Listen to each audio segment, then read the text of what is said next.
Hello दोस्तों, हमारे YouTube channel विनय study canned में आप सभी का स्वागत है।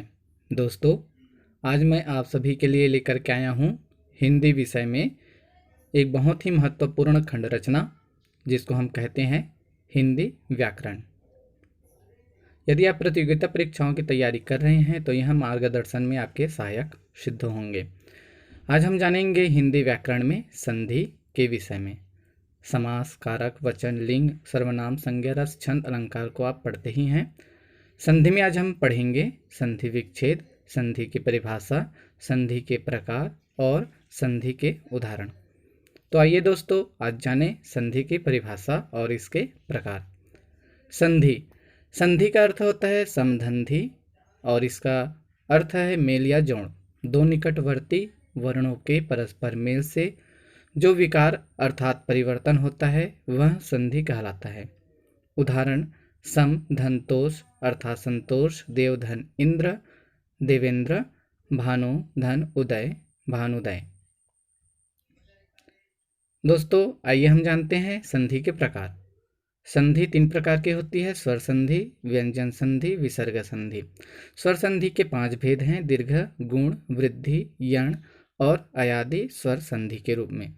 दोस्तों, आइए हम क्रमशः दीर्घ स्वर संधि, गुण स्वर संधि, वृद्धि स्वर संधि, यण स्वर संधि और अयादि स्वर संधि के बारे में पढ़ेंगे। सबसे पहले आते हैं स्वर संधि के बारे में। दो स्वरों के मिलने से जो विकार या रूप परिवर्तन होता है उसे स्वर संधि कहते हैं। दो स्वर आपस में मिलकर एक अन्य स्वर का निर्माण करते हैं तथा आपस में जुड़े शब्दों से तीसरे अर्थपूर्ण शब्द की उत्पत्ति करते हैं। दोस्तों, जैसे कि वर्णमाला अ, आ, ई, उ, ए, ओ, औ, री, ये हिंदी के 11 स्वर होते हैं। आइए जानते हैं संधि स्वर संधि के प्रकार। पहला दीर्घ स्वर संधि, दूसरा गुण स्वर संधि, तीसरा वृद्धि स्वर संधि, चौथा यण स्वर संधि और पांचवा अयादि स्वर संधि। दोस्तों, पहला दीर्घ संधि। जब आ के साथ आ हो तो आ बनता है। जब ई के साथ ई हो तो ई बनता है। जब उ के साथ उ हो तो उ बनता है। अर्थात हमें महत्वपूर्ण ध्यान देने योग्य बातें हैं वर्णों के उच्चारण पर। आ, ई, उ, जो कि यह स्वर है और इनके मेल से जो दीर्घ उत्पन्न होता है उसे हम दीर्घ संधि कहते हैं। इन्हें हम सूत्र के रूप में भी व्यक्त कर सकते हैं: अकः स्वर्ण दीर्घः। आइए जानते हैं इनके अर्थ। मतलब अक प्रत्याहार के बाद अगर सवर्ण हो तो दो मिलकर दीर्घ बनते हैं। दूसरे शब्दों में हम कहें तो जब दो सुजातीय स्वर आसपास आते हैं तब जो स्वर बनता है उसे सुजातीय दीर्घ स्वर कहते हैं। इसी को स्वर संधि की दीर्घ संधि कहते हैं। इसे ह्रस्व संधि भी कहते हैं। प्रतियोगिता परीक्षाओं में मुख्यतः ह्रस्व संधि के बारे में पूछा जाता है कि ह्रस्व संधि किसे कहते हैं, या यह पूछा जाता है कि स्वर संधि में दीर्घ संधि किसे कहते हैं। अतः आप इसे याद रखें। चलिए आगे बढ़ते हैं। दूसरा गुण संधि। गुण संधि में जब आ के साथ ई हो तो ए बनता है। जब आ के साथ उ हो तो ओ बनता है। जब आ के साथ री हो तो अर बनता है। उसे गुण संधि कहते हैं। आइए हम इसके उदाहरण पर चर्चा करें। नर धन इंद्र अर्थात नरेंद्र। इसी प्रकार तीसरे संधि के बारे में जाने तो वृद्धि संधि कहलाता है। जब आ के साथ ए हो तो ए बनता है और जब आ के साथ ओ औ हो तो औ बनता है। इसे हम वृद्धि संधि कहते हैं, जैसे मत धन एकता मतैकता। चौथे के बारे में हम जाने तो यण स्वर संधि। जब ई के साथ कोई अन्य स्वर हो तो यह बन जाता है। जब उ के साथ कोई अन्य स्वर हो तो वह व बन जाता है। और जब री के साथ कोई अन्य स्वर हो तो वह र बन जाता है। यण संधि के महत्वपूर्ण इन वर्णों पर ध्यान देने की आवश्यकता है। इसमें ई, उ और री का महत्वपूर्ण स्थान बनता है। यण संधि के 3 प्रकार के संधि युक्त पद होते हैं जो महत्वपूर्ण देखे जाते हैं। पहला, य से पूर्व आधा व्यंजन होना चाहिए। दूसरा, व से पूर्व आधा व्यंजन होना चाहिए।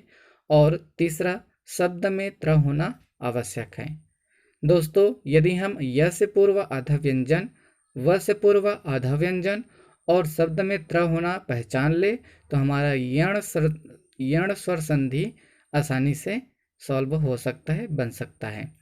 आइए हम आगे चर्चा करें 5वें संधि, जिसका नाम है अयादि स्वर संधि।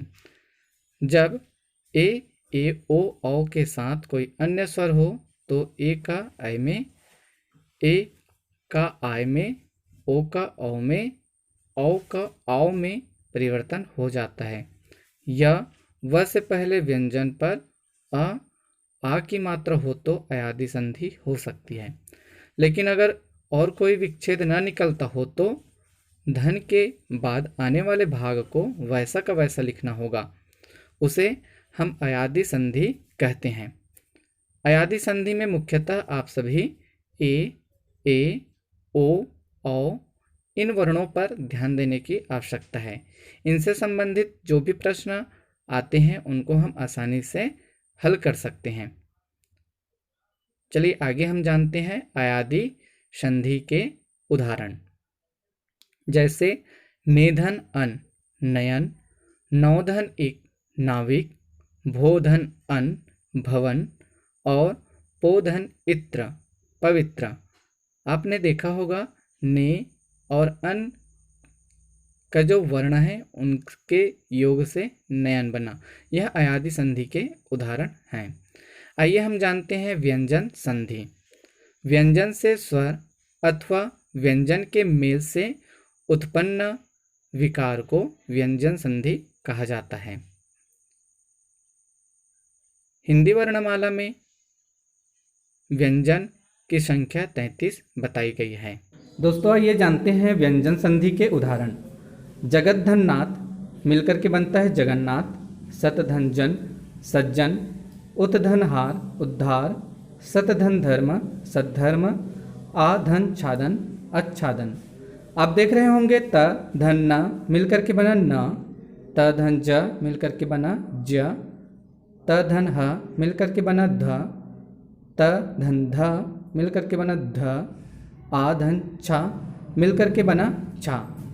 दोस्तों, आपको व्यंजन संधि के बहुत सारे उदाहरण और देखने और पढ़ने को मिलेंगे।